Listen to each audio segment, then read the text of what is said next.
It's dark, and we're wearing sunglasses. Hit it. I will be your champion. This better not awaken anything in me. The name's Bond. James Bond. That is the meaning of inner strength. Some days you just can't get rid of a bomb.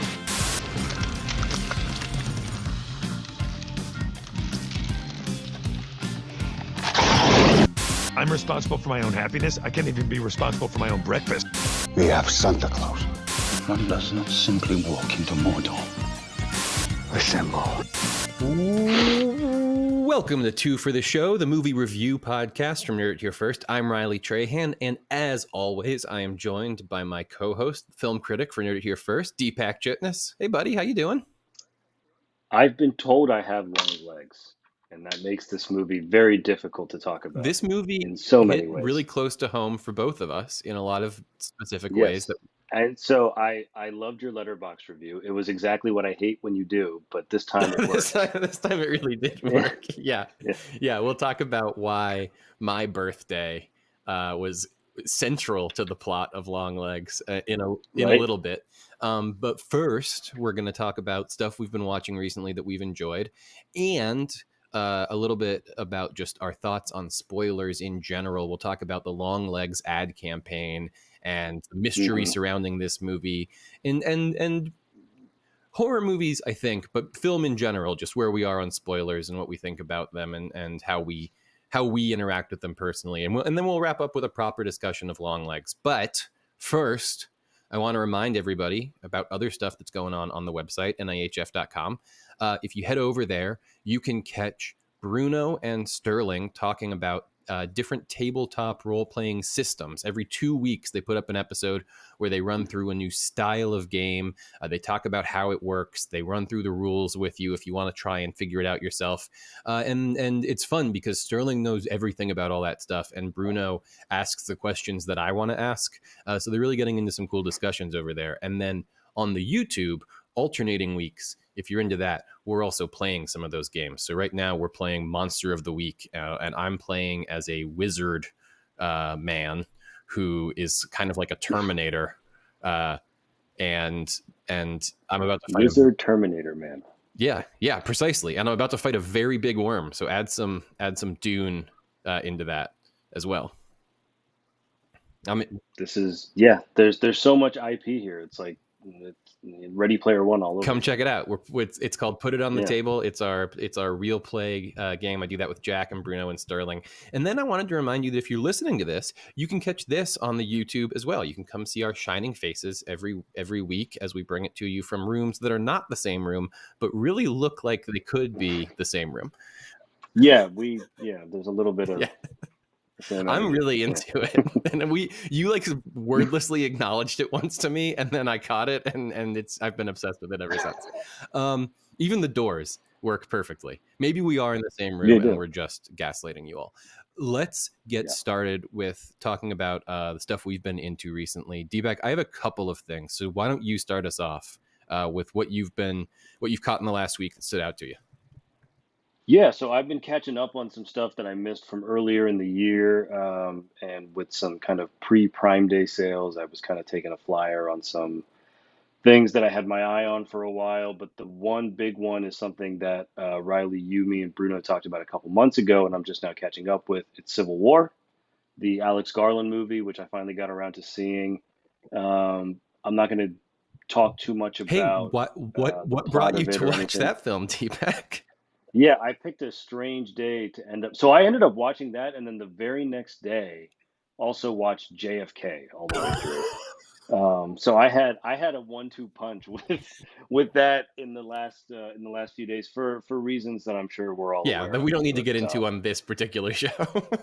No, and the movie I thought was good. It works functionally as a journalism thriller, as a kind of in-the-moment war movie, in much the same way that The Hurt Locker, for example, was, in the sense that we don't care about the war or the reasons why we're in the Middle East. We just care about what it takes to survive on a day-to-day basis with this bomb squad. I think The Hurt Locker is a really good comparing the two. Yeah.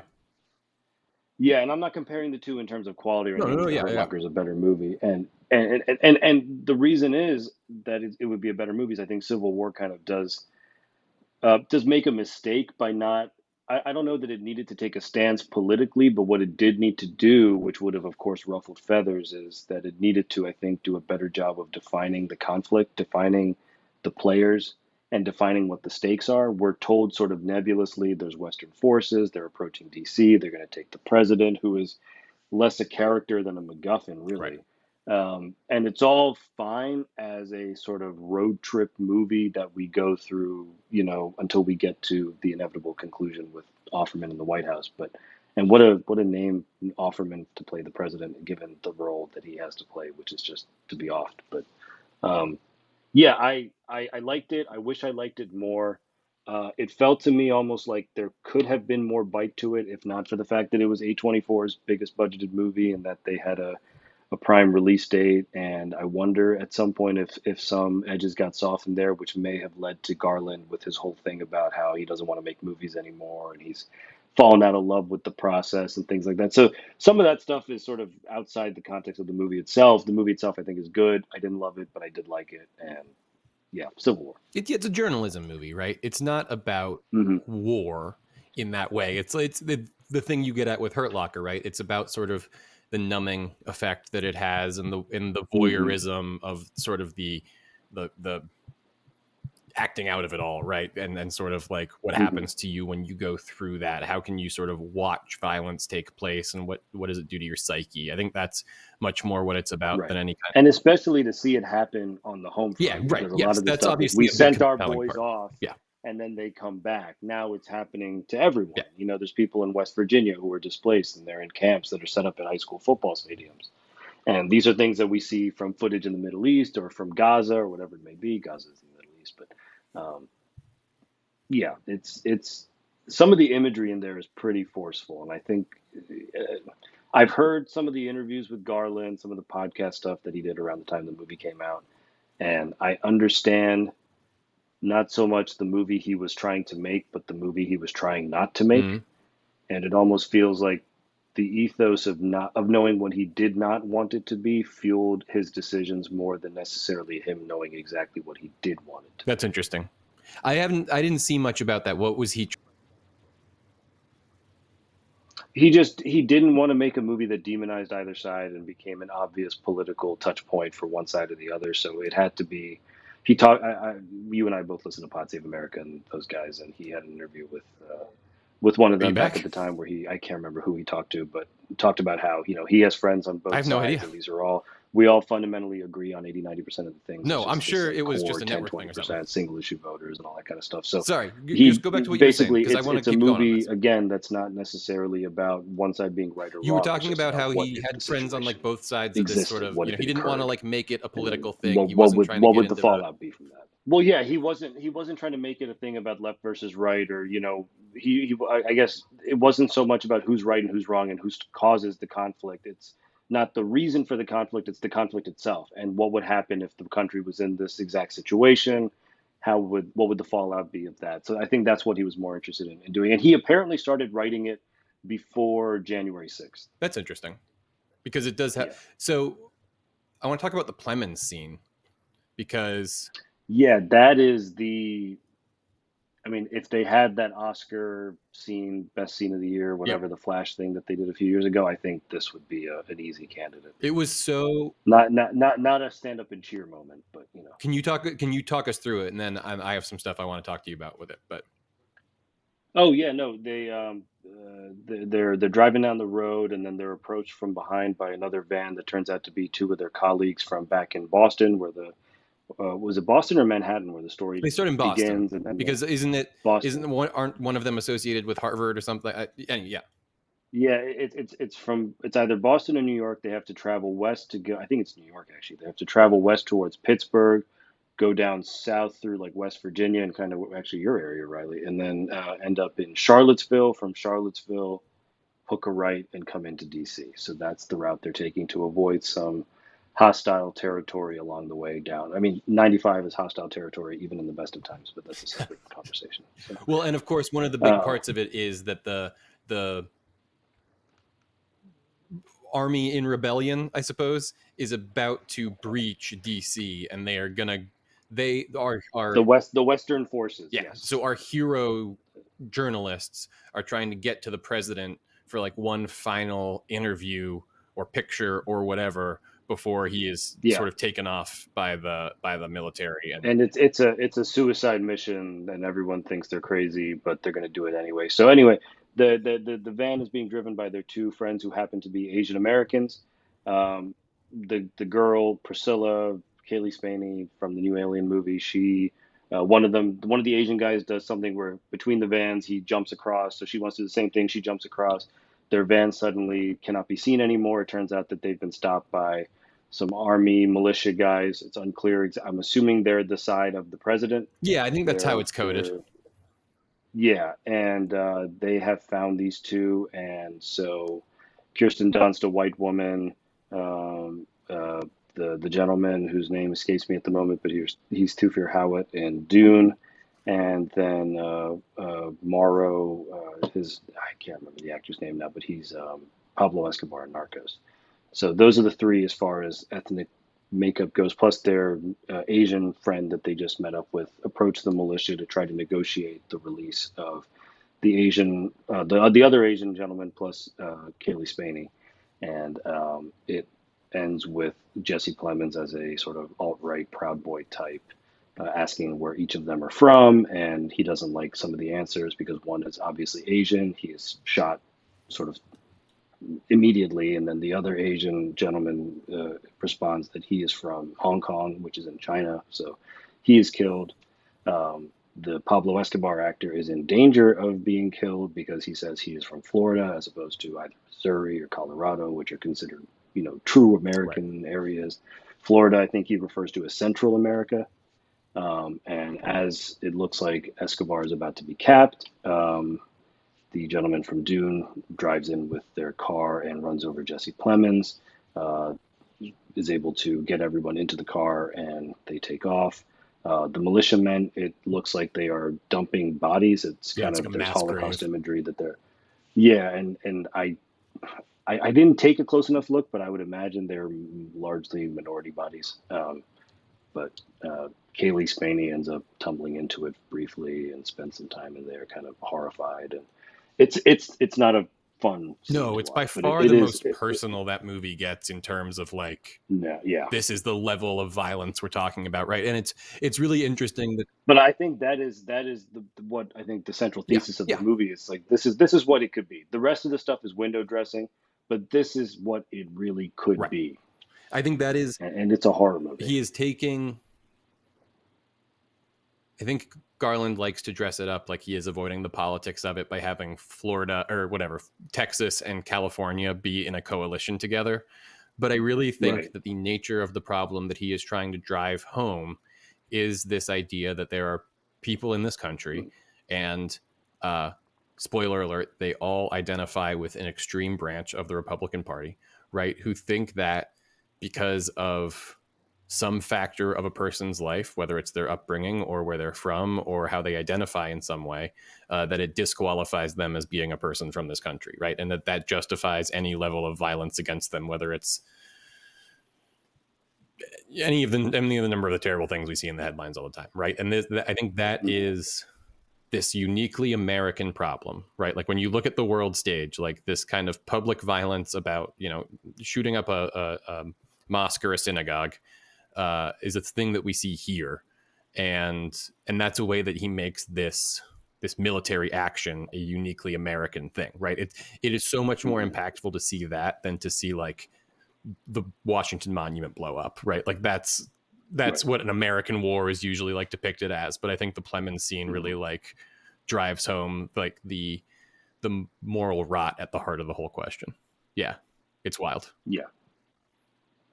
There are a lot of scenes in this movie where you would, and I think Garland also talked about that in the aforementioned podcast, where it's sort of the imagery that you would expect to see in a typical war movie, but it's now been transposed in American imagery.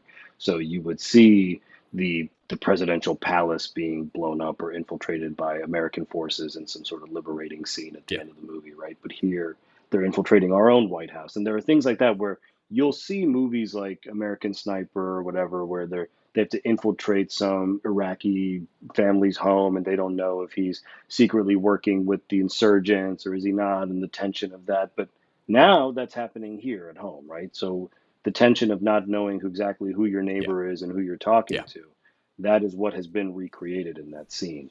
And I think you could almost submit that as a short film and call it just Civil War. Absolutely. It would be just as No, I effective. think that's absolutely right.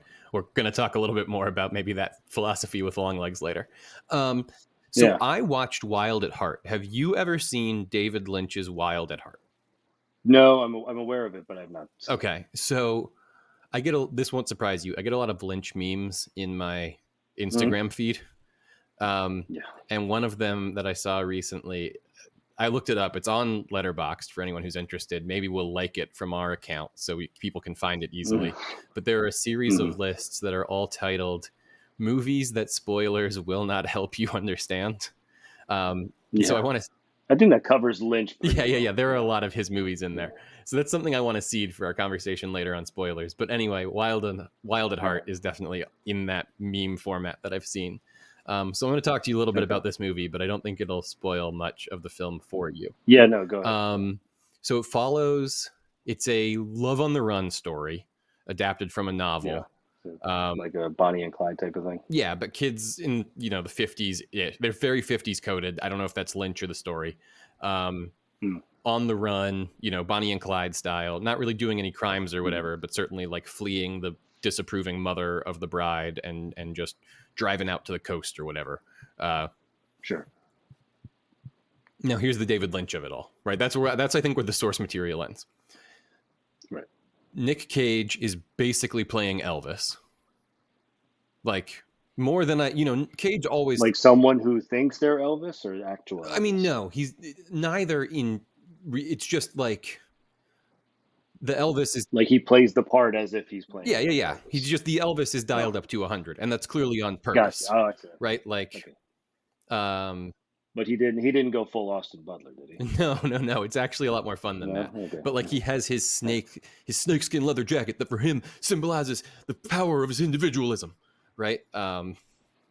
This sounds like Natural Born Killers. Yeah. Well, I mean, that's the thing is Cage always has some Elvis kind of in his DNA, but this, I think if this isn't the origins of it, he was certainly cast for that reason because this is clearly important to it.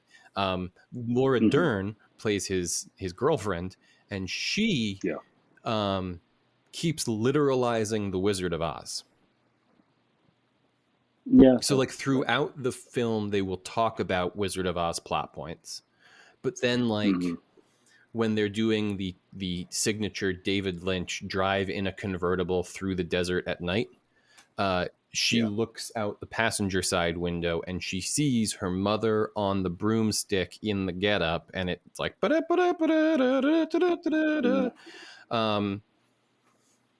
there are other moments like that throughout, whether it's a little girl with a lion toy, or at a certain point, Nick Cage has to do an oil change on the car. So things like that sort of also give you a Lord of the Rings, a Wizard of Oz allegory, kind of throughout.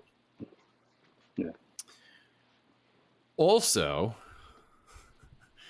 Cage's mother disapproves of the relationship because Cage used to be a driver for a business associate of Dern's father, and Dern's mother is afraid that Cage saw the murder of Dern's father, which the mother hired. Oh, the rot lying beneath suburbia. Indeed, yes, right, precisely. Yes. So there's a deep and intricate network of like mob assassins that the mother is caught up in because she's sending all of these different killers on the run after the kids because she's scared that Cage is gonna, I don't know, somehow out that she killed her husband or whatever. Right. Defoe plays a truly horrifying villain. I don't know if my therapy is imagine. It's so against type. No, Willem Dafoe, the actor. I don't know if my therapy is finally kicking in or if it's being in my 30s or what, but upsetting scenes in movies are really starting to hit me in a different way. That like I have noticed the same Yeah. thing. So, I mean, Yes. he part of Dern's character is that she was sexually assaulted when she was young by one of her dad's business associates. And then, so later on, when Defoe kind of threatens to, The same business associate? but they're all in the same group together. Right. The beekeeper. The other guy is known via the rapist. So that's sort of like thematically seems important that he's right, but we don't have time for all this. Anyway, it's just that when you see Defoe threaten it later, it's all the more upsetting, right?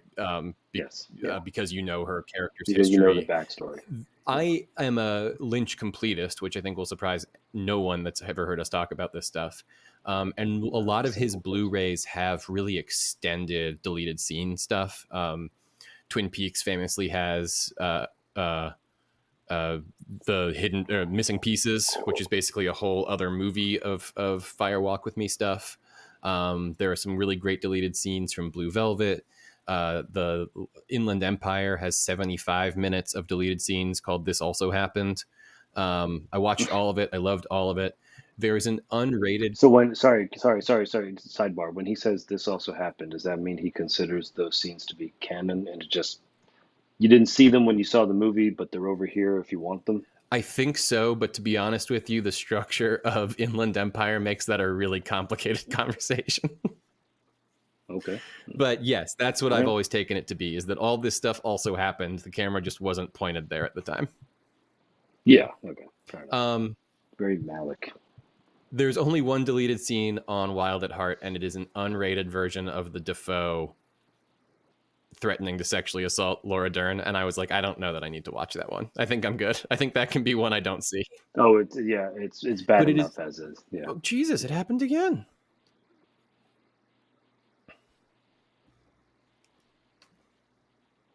Ridiculous. It's going to be on Bruno. There wasn't a lot here for me to not sink my teeth into, but it's also definitely like I feel like it won the Palme d'Or, right? Which was also a big reason that I'd sort of saved it to the end, because just the clout of that, right? Wanting to ramp to, not wanting to end on a squishy one, even though I didn't really think there was a squishy one. But I'll tell you, I think it's the biggest head scratcher of the lot. Yeah, really? Like I really felt like I understood. I thought the LA trilogy I got up and down. I didn't really feel like they really left me very confused. So LA trilogy is Mulholland, Inland, and Lost Highway? Yeah. Okay. Not in that order. Eraserhead, I feel like, is just a movie about a guy who's like a newlywed who's like anxious about like having a kid. Like it's like weird David Lynch shit, but I feel like it's pretty straightforward. Like he was a young man who was going through all these phases of life, and he made a weird fucking movie about a young man going through all those phases of life. Like Elephant Man's a true story, right? So even though it has his weird spin on it, like there's not a lot to not get there. This one feels like it is the most densely packed of him specific minutia, and having taken all the rest of it in, I feel like now it's like, can you, again, here's a tease for our later conversation. It's like I have the decoder key, and now I have to go through and figure out what the letters say. You know what I mean? But with that being said, I think it's going to be definitely a rewatch for me. I got a beautiful Shout Factory Blu-ray. I was going to ask you which one you got. So I've enjoyed that, and I'm going to want to explore it, even if I don't go watch that one feature. But yeah, no, I really liked it. And I'm wrapping up my Lynch journey, and it's been a lot of fun. I was reflecting on it, and obviously Twin Peaks is sort of another thing, because I had always loved Twin Peaks, but I never really loved Twin Peaks. Like I didn't identify it as like a David Lynch thing. I was like, it's Twin Peaks. I just like Twin Peaks, right? Like he wasn't a part of my fondness for it necessarily. And when I watched Eraserhead for the first time, must have only just been a little over a year ago at this point. No, and that's when you go, oh, I like these two things. Yeah, and that was the first. That was the first of his movies that I had seen, and I was really like, oh, I'm in. Let's go. And I've really enjoyed it. I guess I've done this with like Carpenter and maybe one or two other guys, but I don't feel like I've really gone deep in on a director in a long time. And so I've been telling you Cronenberg's going to be next. I'm excited to get that going. I want to see what they have on the Criterion channel. Dead Ringers is one I've never seen. Scanners is one I've never seen. I showed you, I got the Videodrome Criterion, which is like one of my favorites because it looks like a VHS, which is just sick. So wrapping this up, I'm happy that I went through it. I had a lot of fun ending on this weird ass fucking movie that concludes with Nick Cage running into a gang, and I'm gonna use an inappropriate word here, and I apologize for that, but I'm just gonna do the dialogue from the film. These guys come up and they ask Nick Cage they kind of suggest they're going to rough him up, and I don't have to use the word. He uses a slur for gay people in referring to them. And so then they all beat the hell out of him. And he sort of has a moment where it seems like he dies. And then Glinda the Good Witch comes down in a pink bubble and offers him to, come back to life. And he sort of has this moment of clarity where all his priorities come into alignment, and he realizes that he wants to go back and be with Laura Dern. And he comes back to life, and he stands up and goes, "I'll apologize to you gentlemen for referring to you as homosexuals. You showed me the error of my ways." And he just turns around and runs off. So that was a fun way for me to end this movie. And it was not a thing I was expecting in any capacity. And definitely not where I thought this all was going to end when I watched that weird scaly man power on the moon or whatever at the beginning of Eraserhead. So, yeah. I watched Wild at Heart. It was nutso. I definitely enjoyed it. What's your Lynch situation? Have you seen most of his stuff? I've seen Blue Velvet. I've seen Mulholland Drive, both of which I liked, did not love, cannot pretend to have really understood fully Mulholland Drive, but Blue Velvet was fairly straightforward. And then I tried to watch his version of Dune and did not make it very I didn't talk about Dune. Yeah, Dune's a perennial puzzler. So I haven't watched it since part 2 came out. Oh, sorry. And I've seen Twin Peaks, the first season in change. Sure. I kind of want to go back and watch Dune now because I wonder if it really plays as a Lynch movie now that I've seen like Dune proper. Like if I go... Well, I mean, I would be curious for that too because he doesn't think it's a right. Lynch That's what movie, I'm curious about. Yeah. Yeah. It's like the Fincher Alien 3 thing. Yeah. Right. Which I also think is just great. I mean, I understand, like I see the studio prints on it and I see what he would have wanted it to be. And the idea of a wooden jail planet is very exciting to me. Yeah, the work print version of that is actually a more interesting movie. But I will want the best version of Alien 3 is the making of Alien 3. Yeah. Yes. When we get together and do our Mulholland Drive is Sunset Boulevard video, I will give you my Mulholland Drive reading, and then it'll be clear as day. Yeah, because the way that you said that you thought you got the LA trilogy, which I think are, especially Inland Empire, is kind of considered like his most inscrutable movie. So this is the thing is by the time I got to Inland Empire, I was like, I got it. Like I know what the bit is, and I can like dial in on it now pretty seamlessly. But not at all with Wild at Heart. Like my cheat codes don't work anymore. All right. Bruno's going to put in some transition music, and on the other side of this, we're going to talk spoilies. And we're back, and we're going to talk about what our thoughts are on spoilers. But I don't want us to get too far afield with that conversation, so I want to ground it in Deepak. Something you and I were texting about earlier. Was it today? Was the how taken we've been by the Longlegs advertising campaign, just the marketing around the movie itself. Starting, I think when the movie first jumped onto my radar was when they put out one of those, very similar to the Yuri Nintendo trailer that we were circulating on the company chat.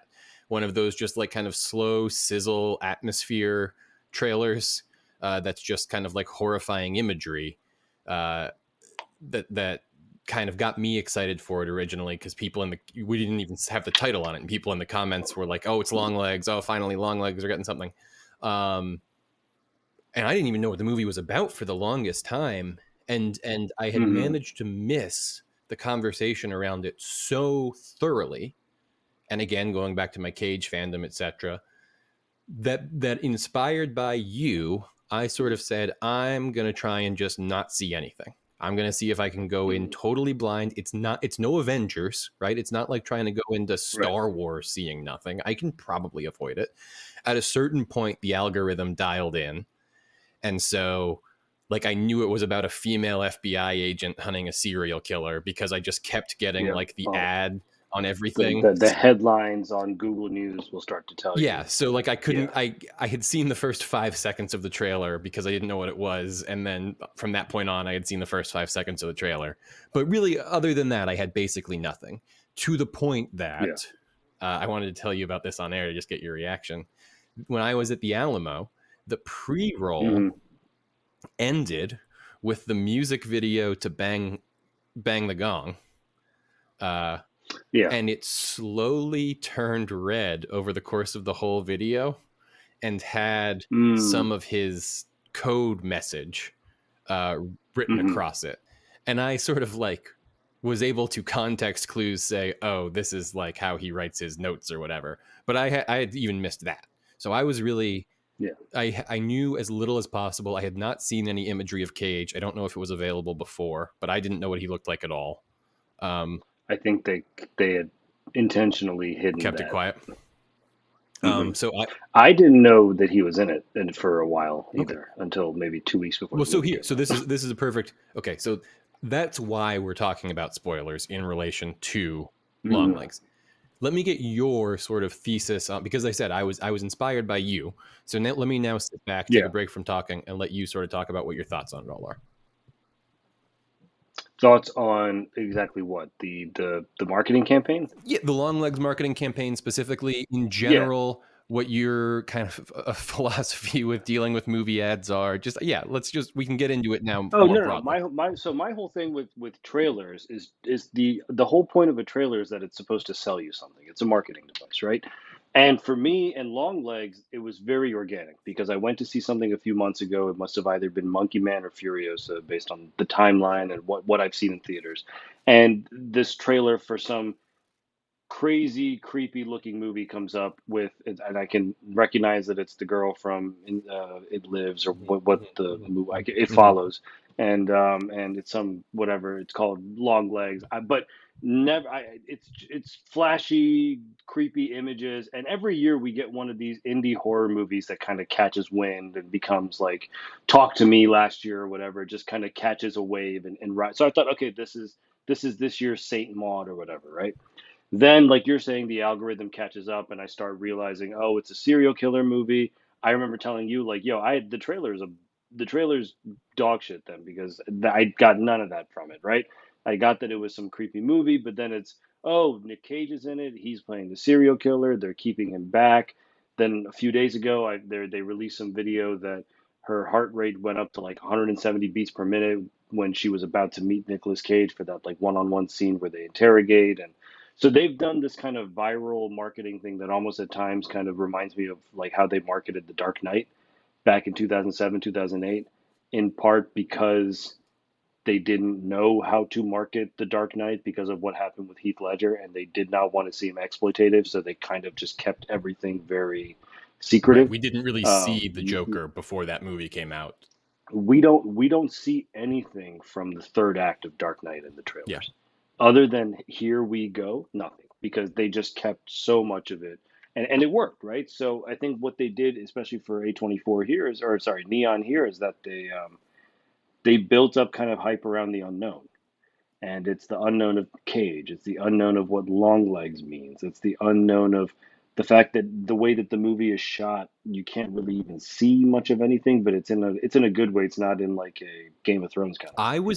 I And full on spent the first couple minutes being like, it's not 4x3. There's no way it's 4x3. Is it 4x3? I actually kind of like the way he used aspect ratios here. He's got a very good Yeah. eye. Oh, definitely. I don't know if I'm not going to get into detailing the movie right now, but again, so when it comes to the spoiler aspect of it, for me, the movie should not have to rely on me having had any information ahead of time.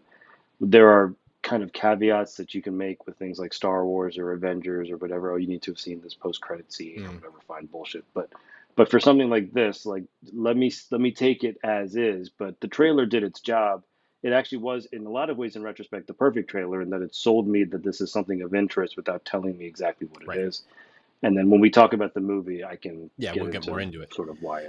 I think I think it's an example of an advertising campaign that I really would like to see more of, because I think you're right. I think I am much more spoiler neutral, agnostic than you are, right? Like I could I would be happy to talk to someone about everything that happened in a movie before I saw the movie, and I would not feel like my experience of seeing the movie had been significantly changed. But it would have been changed. It's an interesting question. Because I never feel like the reveal is the thing that really gets me. And so knowing that that's where it's going, I think it's interesting to watch it and be like, oh, that's how we're getting there. And your whole point will be I could do that the second time, which is obviously also true. It's just, it's not a priority for me. Right, but the experience is finding out that Kevin Spacey can walk at the end, right? Which is wild. Yeah, so like I wouldn't. How could you want? But that's a different. Know that I would say is different. That's not every movie, right? That's not Avengers. Right. No, but the thing with Avengers and Star Wars and the franchise stuff, and that's where I come in. Like the Alien trailer came on. For this movie, the Alien trailer came on when my wife and I went to go see A Quiet Place a few weeks ago, and I'm sitting there the whole time, fingers in my ears, doing this thing, eyes are closed like this. I don't want to see it. I don't want to see it. She thinks I'm a mental patient, but it's because you've sold. Right. There's a new Alien movie. Right. There's Captain America 4 with the Red Hulk starring Harrison Ford's in it. I'm there. I'm good. You got me. Well, and I don't need to know anything. Here's a good example, actually, and this is a easy spoiler we can use because everybody in the universe has seen this, and also it's not super a spoiler, I don't think. But this is a good distinction point for us to maybe wrap this conversation up on. I knew because I had seen it, because it had leaked, that Captain America caught Thor's hammer at the end of Endgame. Yeah, that would have been a bad one for me. And I was sort of like, oh, that would have been fun to see in the theater. Yeah. See, I mean, that movie opening weekend was like the Super Bowl. Yeah, right. That was, yeah. But so, that's an example of something where I'm like, oh yeah, that would have been, because I was having such an emotional rush that entire movie. Like, I don't know that, I had really bought into how, much I had been into this whole thing over all these years, and now we were at the end of it. Right. And I was in a much more, volatile place than I expected to be. So yeah, I think maybe I'm coming around to your point of view more and more. So we'll have to see. But like the Alien movie, for example, I've seen the ads for many times, and I don't feel like it's just sort of like, okay, they're kind of doing like a soft reboot. That's like everything I get out of that is like spaceship alien. It's just people on a ship, and there's an alien, and they're scared. Yeah. That's it. It kind of sounds like that, but I just want to see.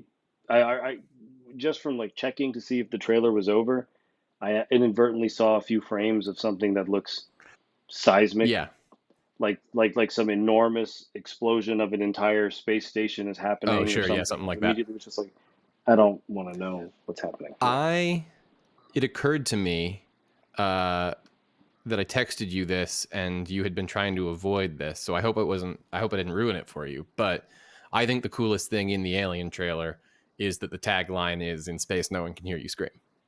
Like, that's just badass as hell that they just fully are. But that's the original. That's what I'm saying. Like, they're in and they go really, really, like, Cameron doesn't have the patience.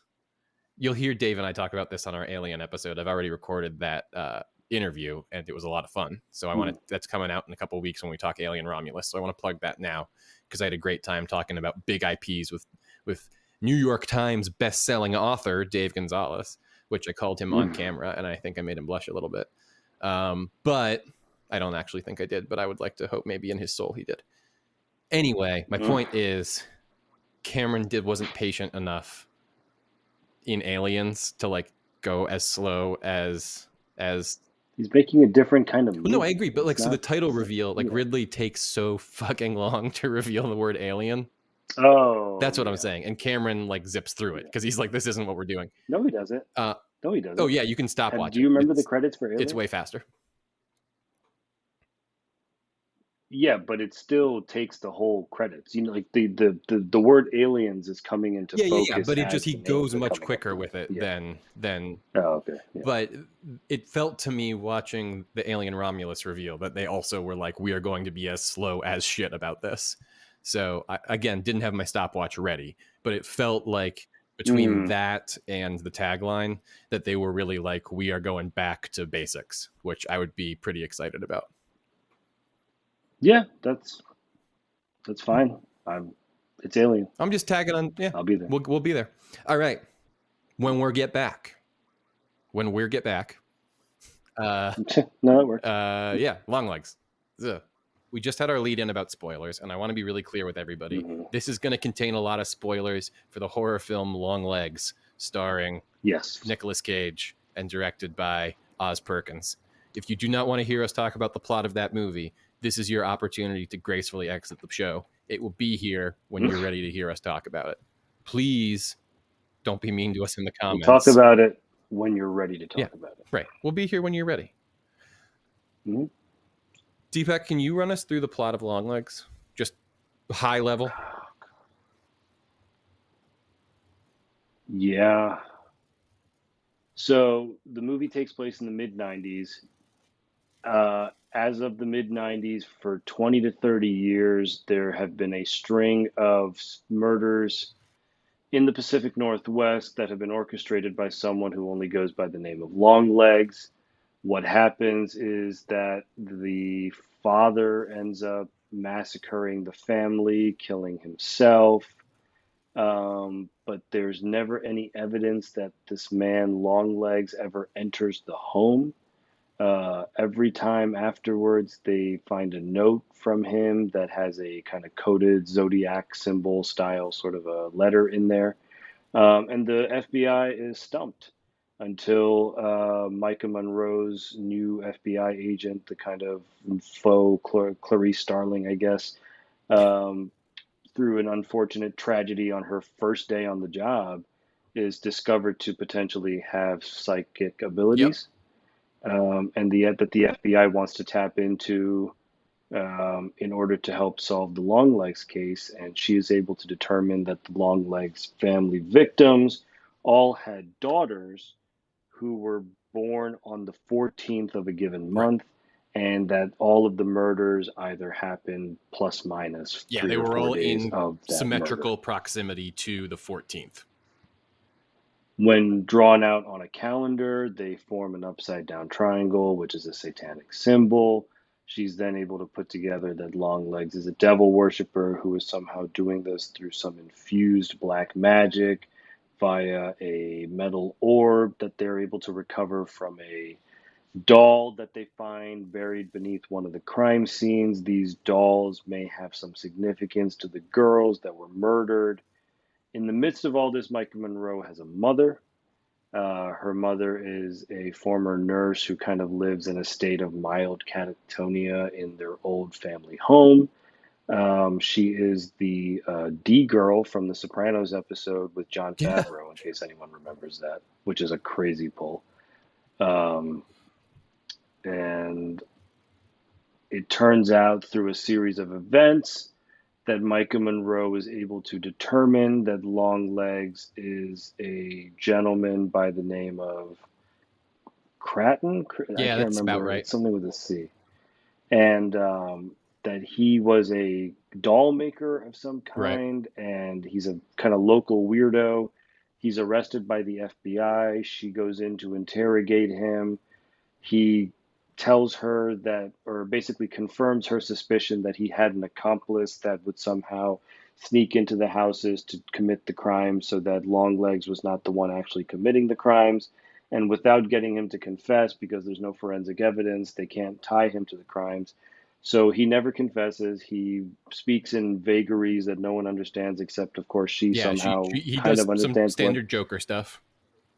Right. And then decides to smash his face violently into a steel interrogation table and die and kill himself. There's some pretty impressive and disturbing makeup in that section. I was, yeah, it's very well done. And it was giving me a Morton Joe when they ripped the mask off of him. And, yeah, it kind of had that look to it. But the vagaries that he's able to impart onto Micah Monroe's character basically confirm for her that the accomplice is in fact her mother. When she confronts her mother about this, the mother explains that the prologue to the movie that we are shown at the very beginning, where we see Longlegs kind of explain what Longlegs means, like, oh, I brought my long legs, let me have my short legs to come down to your level to talk to you. The little girl that he's speaking to is Micah Monroe.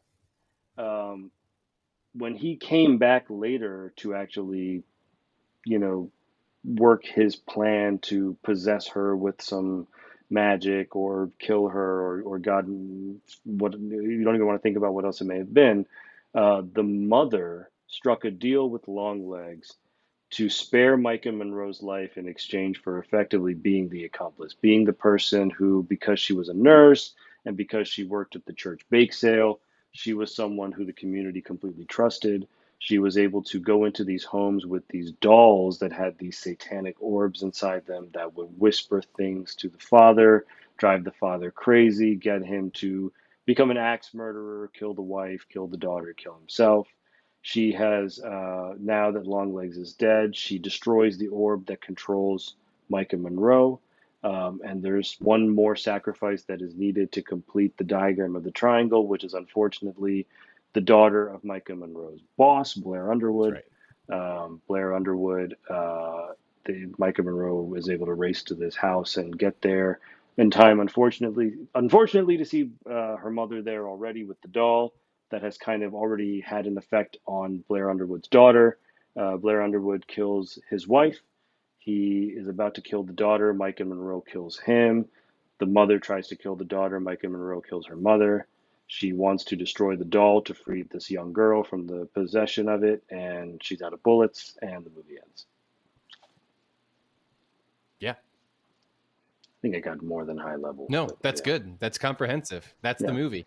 Uh-huh. So let's start with this. The most obvious, I think, reference point, and you alluded to it with the Clarice of it all, is Silence of the Lambs.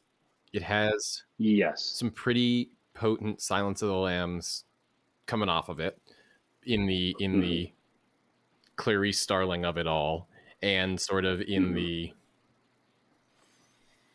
Red Dragon or Silence of the Lambs or whatever. There's a 90s movie called Fallen with Denzel Washington and John Goodman, which is about a serial killer that is like he's a spirit that like possesses different people and continues killing. And this movie reminded me of that in a lot of ways. So here are the four I wanted to bring up. And Exorcist 3. So I wanted to bring up Silence because here are the four movies. He talks about Silence of the Lambs, obviously, but here are the four movies that he gave to Letterboxd as the big influences on the film. There's one on this list that I've seen. I wanted to see if you had seen any of the others and get your opinions on them. So the first one is John Cassavetes' Woman Under the Influence. I have not seen it. So he talks about the spontaneity of the movie. He says it's very alive. And he says, it's a great indication that a movie can be alive. The movie was made by a genius, but a miserable asshole who made people feel bad. I'm the opposite of that. I really try and go out of my way to make everybody feel very good. He goes on to say, there's some shit in it that's pretty outrageous. The performances of the Doctor is so funny. It's great work. You try and tie your star to great work. I think that's fair. I think that Blair Underwood, Cage, and I didn't know the lead actress's name. Micah Monroe. I think all three of them get some pretty good stuff to do in the movie. I thought she was well, how the performances were versus how I think she was maybe a little out of her depth. I also didn't really know what she was supposed to do though a lot of the time. Like, she's playing a psychic detective. She's okay. It's the way it's the Emma Watson School of Acting. Yeah, I also was disappointed with it. It's the Emma Watson School of Acting where she stands there the whole time looking like she's holding in a fart. Like it's very it's a lot of clenching and teeth gnashing, and then sometimes there's a lot of heavy breathing, but that's it. I think There's nothing yes. else. I think that obviously the Academy Award winning performance, or Academy Award nominated winning performance, Clarice Starling. She won. Is obviously, seminal. I think she is trying to do the poor choice of words. I think she's trying to do the maybe a touch of the tism, sort of standoffishy, doesn't quite fit in outcast character, right? Especially in the male dominated FBI. But I agree with you that I don't know that it reads that, when she's in the daughter's bedroom, I think is a perfect example, right? The little girl is but that's funny. I thought that scene it played well in a humorous way. But I think that's what it should be throughout.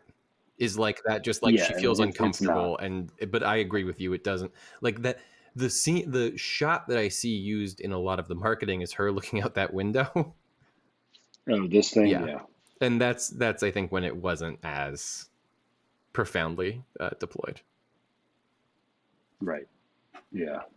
There's a kind of mentor-mentee relationship between her and Blair Underwood, where there's kind of something he sees in her that he's trying to kind of remember the Titans, coach it out of her a little bit. And see, I wasn't too... And she's just like a brick wall, just there's nothing there. But see, I didn't really like the Underwood of all of those interactions. I felt like he was coming across so broad as this is how we teach them up in the FBI. But who I did like, who we didn't get nearly enough of, in my opinion, was his partner, the Asian lady. Yes, she was good. She meets a very unfortunate death. Yeah, she exited the movie immediately and then came back to get killed in an upsetting way. And yeah, but I thought she was great. I could have definitely used more of her. It would have been interesting to see those two actors have the roles reversed. Maybe have her be the Blair Underwood part, but then I guess that doesn't work for your satanic twist at the end there, where Yeah. Anyway, I hear Michelle you. Choi Lee is her name. She was in Joyride.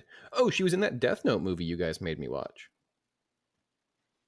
And she's in a lot of watch that, though. Hallmark Christmas movies. Familiar. How am I not more familiar with her? Oh, that's your bread and butter, bro. Yeah, seriously. Is she going to be in the Taylor Swift one?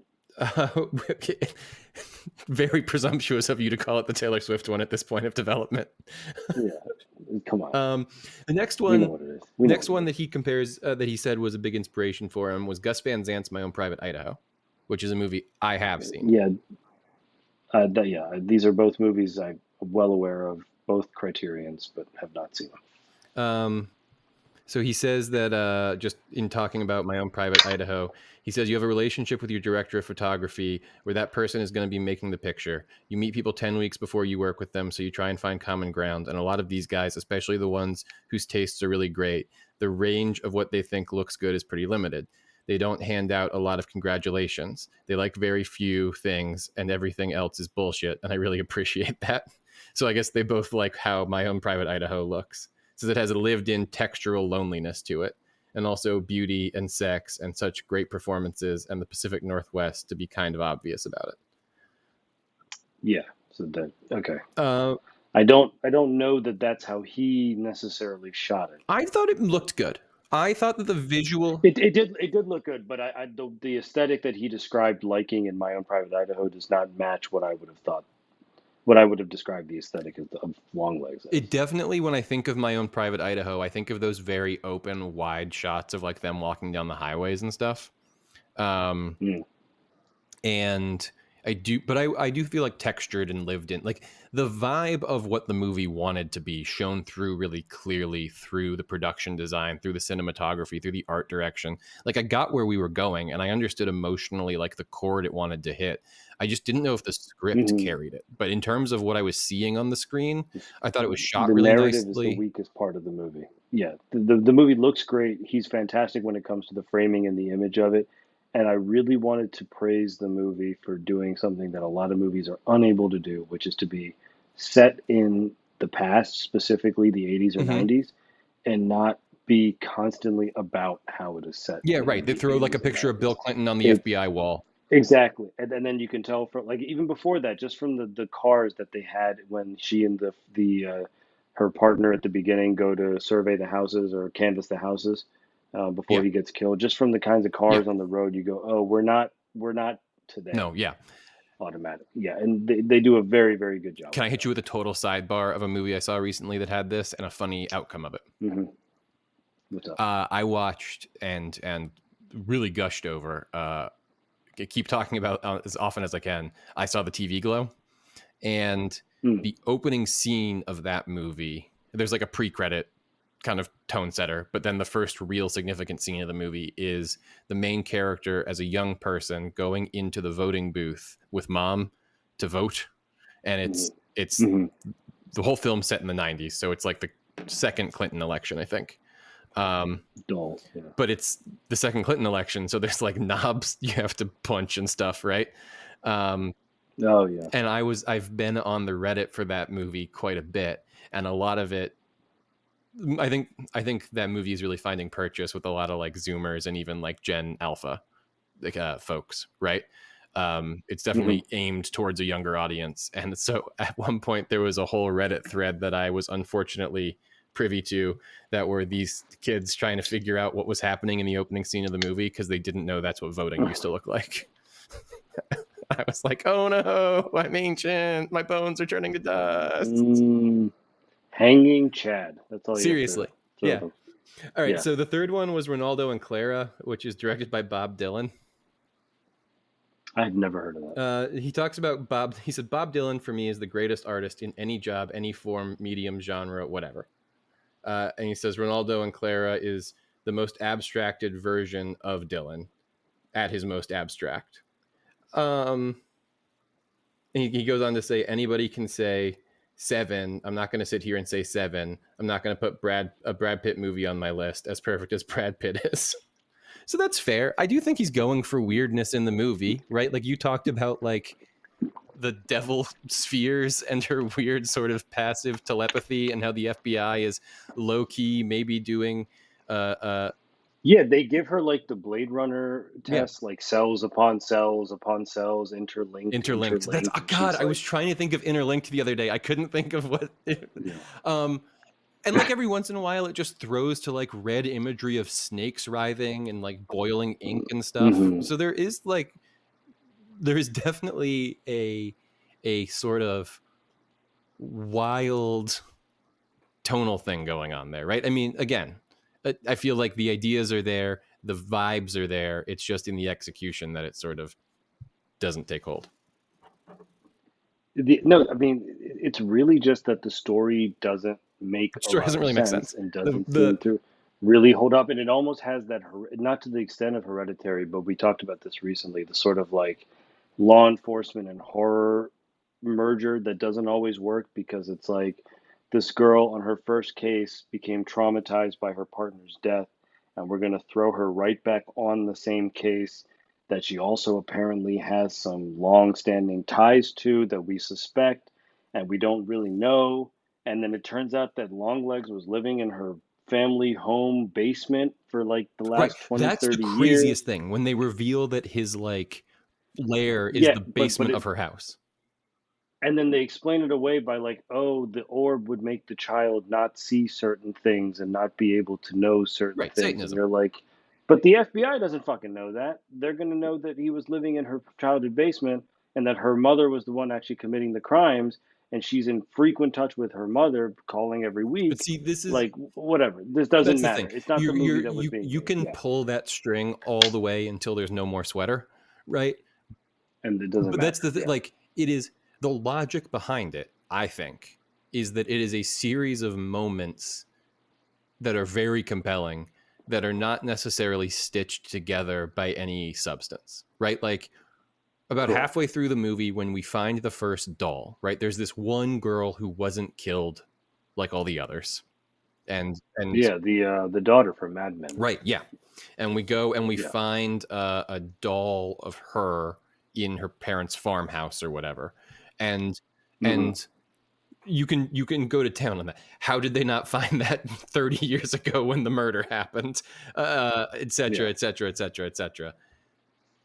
But it's very upsetting for her to find a doll that looks just like that girl under the floorboards of the farm, right? And I think that moment is what is guiding the decision making, right? It's it's a wild moment in a movie for the door she wasn't allowed to open as a little girl to be the hidey hole where this murderer has been doing his fiendish deeds the whole time. Doesn't make any fucking sense, but it's very like provocative. And I think that this movie puts sort of the provocative above the logical in a way that, like, if that's what we're doing, that's fine. I can get on board with that. But yeah, I'm going to walk away with a gazillion But questions. what is your beef? Because you said that it did not work for you, and I think we're both sort of on the same square. But The story doesn't make any fucking sense. Ways. That was my biggest problem. That's what it is. Is that like, so I played a video game a couple years ago, and I was actually just gearing up to replay it. It's called Control. You might remember us talking about this on Weekly, because the beef with Control was that when they put it out, it didn't work on consoles, and like console specs are unchanging, so there's no reason why they shouldn't have known, what the hardware was going to be and what its abilities would be. Eventually they got it right, and also it's like a past generation now, so I was like, I should go dip back in. Control was fun. Control is about a division of the FBI. I mean, it's not the FBI; it's the Department of Control, but it's it's FBI coded. And this woman who works for them, and she has like latent psychic ability. And throughout the game, you play as her, and you like unlock all her psychic powers, and you sort of like have to take back the building as it's become possessed by this sort of demonic entity. And you also, while you take down that demonic entity, you uncover all these stories about your personal history. I will also say, not for nothing, I'm not casting any aspersions here. Frequently features a lot of red and black writhing, boiling imagery, random interstitial cuts. Just putting that out there. When it opens with what I thought was a very compelling scene of her partner getting shot in the head, just bang, right out the gate, and because of her psychic abilities, right? And then her kind of catching the guy and then going into psychic FBI school. Like, that's what I thought the movie was going to be. And then it is never really important again. And I'm not super that was never important again guy. Like, I see those guys complaining about plot holes and shit on Reddit, or like, it was identified that, I can't even remember what movie I saw recently. Somebody said something about a plant. It was the Watchers.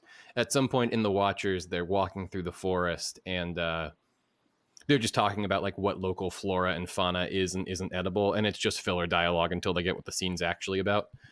But this person on Reddit was complaining that the inedible mushrooms never came back up.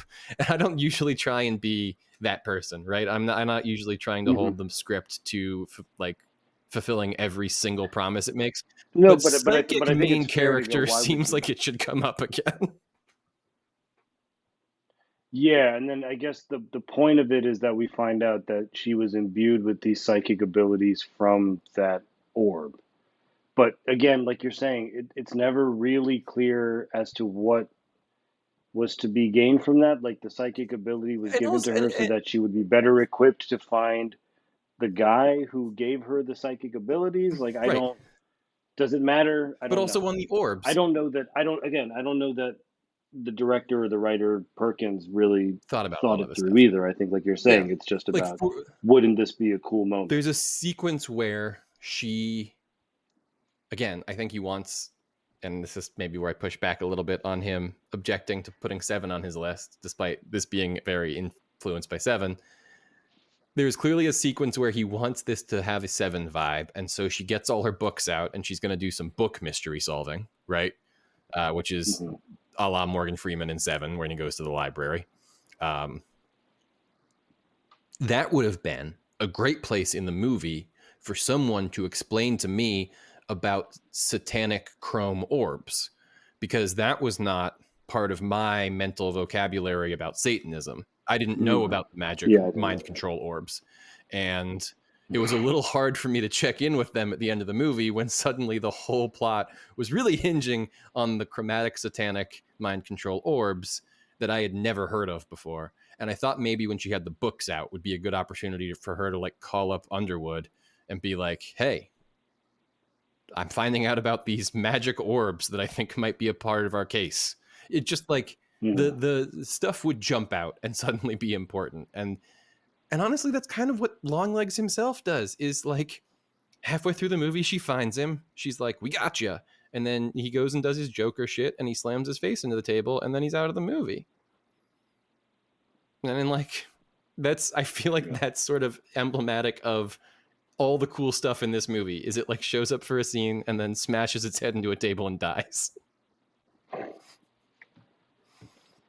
No, I feel you. I came away from it thinking it was far less substantial than I thought it would be, or that it felt like it thought it was. But it looked good. It sounded good. And I don't know. There was something at least about trying. I felt like I could put the pieces together. Like the mother being the accomplice made sense. I mean, and like I wrote on Letterboxd, when you immediately realize there's certain information that's being kept from you as an audience member. You can reverse like, engineer. We know we're gonna come back to this door later. I know that. She's gone up to the door. She's looking for the key to the door. Right. We're gonna come back there. So like you start exactly. You put this together. Was Bruno will put a time code in here if you, out of respect for our spoiler conversation, if you don't want spoilers for like episode 4 of The Acolyte, which came out months ago as you're hearing this, Bruno will put a time code in here you can skip to. There's a similar problem in The Acolyte where they're trying to tease you by not knowing who the bad guy is, but you're like, well, it's obviously this one guy. Like, it's got to be him. He's the only guy I've met who's not a Jedi. And if it's not someone we haven't already met, it's stupid. So it's got to be Manny Jacinto. And yeah, and indeed it was. But boy, did he look great wielding those lightsabers. So here's what I was thinking. I know we didn't do this on the last app, but you weren't on the review section of the last app, so I didn't want to premiere it without you. I was thinking on this show, we could rate everything on a scale of see it in the theater, buy it at home, stream it, never watch it. Yeah. Maybe buy it, rent it, stream it, never watch it. Yeah, I mean, physical media of some kind. Yeah. No, this is a solid, on that scale, 2 stars. Yep. I think it's a stream. Yeah. I think it's worth a watch, but you know, it's maybe there's more here that I'm not seeing, but I don't know that I care enough to go back and look for it. I've seen one of his other movies, Blackcoat's Daughter, which also did not leave much of an impression. So I think maybe he just is not quite my tempo. Maybe not. I was reminded of his, I think, very good performance in Legally Blonde. Once I remembered who he was, I remembered his character and did enjoy that. But yeah, I think this would be like a fun Thursday night watch at home before bed, or even, you know, like a weekend scary movie watch with some friends. Valentine's Day. Yeah, your normal serial killer movie times. But yeah, I who am so well, it's the 14th. That's why. So. Perfect. Yeah.